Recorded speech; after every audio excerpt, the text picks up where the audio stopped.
Coming up on AC 24/7, cities across the country are on edge as disturbing video from the deadly beating of the black man in Memphis is set to be released, and how a shortage of workers is causing some big pharmacies to cut back on hours. Plus, the nation's largest fast food giant is making change, and it involves your favourite beverage. Welcome to AC 24/7. I'm Stephen Walker. The city of Memphis is on edge, preparing for protests following the death of a black man in police custody and the release of police body cam video and sky camera video showing his brutal beating. Family civil rights lawyers and the Justice Department have called the video appalling. Tonight, the family is calling for peaceful protests. The Advocate Channel's Chris Wynn has more from Memphis. One officer kicked him like he was kicking a football. You're going to see acts that defy humanity. That's how Tyre Nichols' stepfather and the Memphis police chief described the disturbing video that shows the fatal police encounter that led to the firing and arrest of 5 black police officers. The video being publicly released for the first time Friday evening. 29-year-old Nichols was pulled over in a traffic stop on January 7th that ultimately led to a deadly beating. He would die 3 days later in the hospital. The Memphis police chief says they have not been able to find probable cause for the traffic stop, which the former officers involved said was for reckless driving. We've been unable to substantiate that at this time. 5 officers have been charged with second-degree murder, along with several other charges. I think people can draw their own conclusions, but I don't imagine there'll be a lot of perceived ambiguity. Nichols' mother says she has not been able to bring herself to watch the video. From what I hear, it's horrific. And the humanity of it all. Where was the humanity? They beat my son like a piñata. But the victim's family says they want this footage seen by the public. Hopefully from this situation that we have reform, that police get better training. Meanwhile, we're getting our first look at the video showing the attack on former House Speaker Nancy Pelosi's husband. David DePape was allegedly armed with a hammer when he entered Paul and Nancy Pelosi's California home. Then House Speaker Nancy was in Washington at the time. 82-year-old Paul told his assailant that he needed to use the bathroom, and that's when he managed to call 911. The officers demanded DePape to put down the hammer, but DePape refused. That's when DePape hit Pelosi in the head with the hammer. DePape is pleading not guilty to assault and attempted murder charges. Paul Pelosi was hospitalized for a fractured skull and is still recovering. President Biden might be in Europe to mark the 1-year anniversary of Russia's invasion into the Ukraine. 2 of Biden's senior administrator officials say the president is considering a trip to Poland, a key NATO ally. Such a presidential trip would reinforce the US and NATO stand united against Russia. Biden recently announced the US will be joining an international coalition of allies to send heavy Western tanks to help Ukraine. Cultural exchange programs in Cuba that were once halted by the United States are now being reinstated. The Advocate Channel's Patrick Opperman has the details. It's not the kind of music you typically hear in Cuba, but then this is not a typical group of musicians either. For a week in January, 4 college-age U.S. musicians and their teachers travel from freezing Minneapolis to sunny Havana to try their hand at cultural diplomacy. Exchanges like this are just restarting after the pandemic all but closed Cuba to the world, and the Trump administration once again made it harder for Americans to travel to the communist-run island.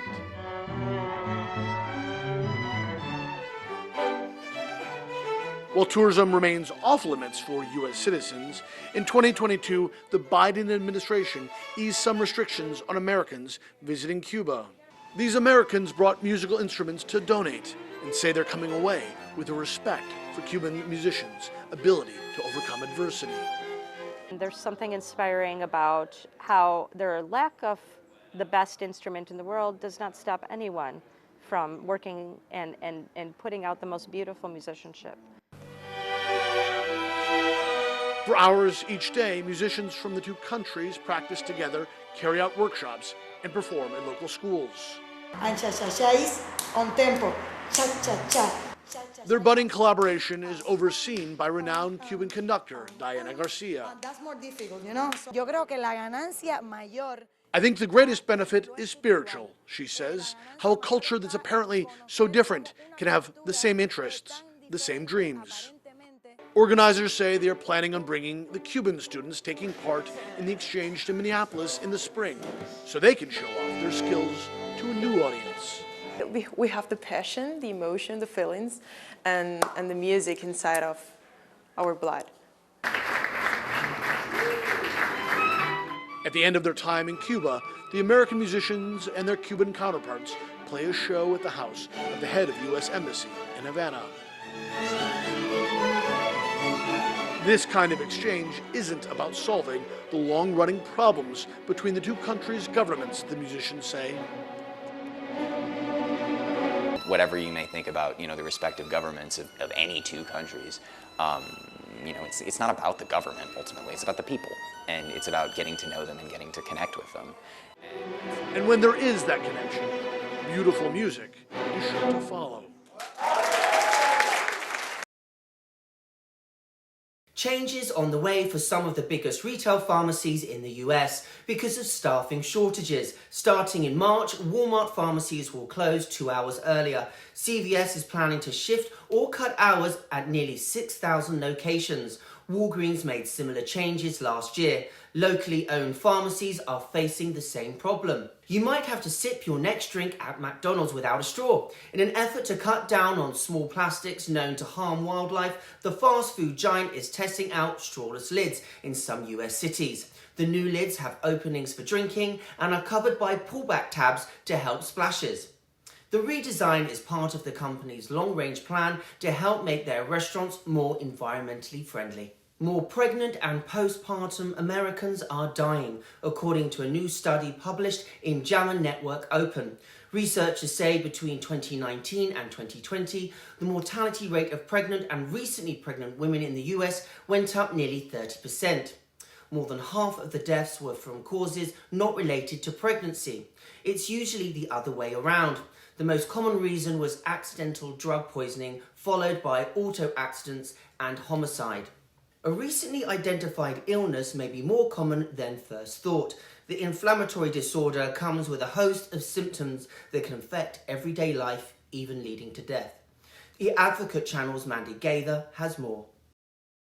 For years, David Adams was fighting an illness that hadn't yet been identified. You can't fight your enemy unless your enemy has a name, right? I think they say.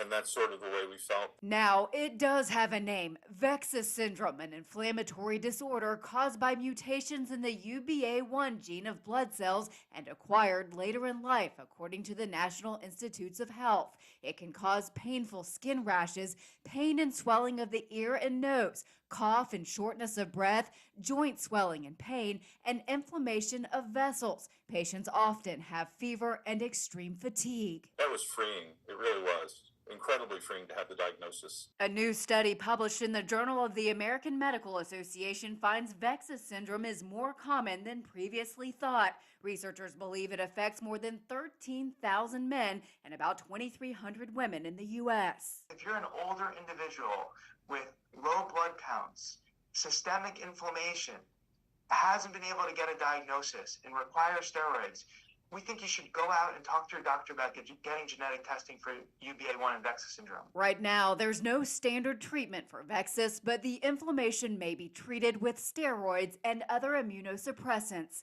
For Health Minute, I'm Mandy Gaither. If you're a fan of the series Succession, a new season will soon be streaming. The Season 4 trailer highlights what fans already love about the show. It's acid-tongue dialogue, family infighting, and more. Meme-worthy moments. Season 4 starts streaming March 26th on HBO Max. Thank you for joining us for AC 24/7. For more, go to theadvocatechannel.com and subscribe on the Advocate Channel YouTube page. For the Advocate Channel, I'm Stephen Walker.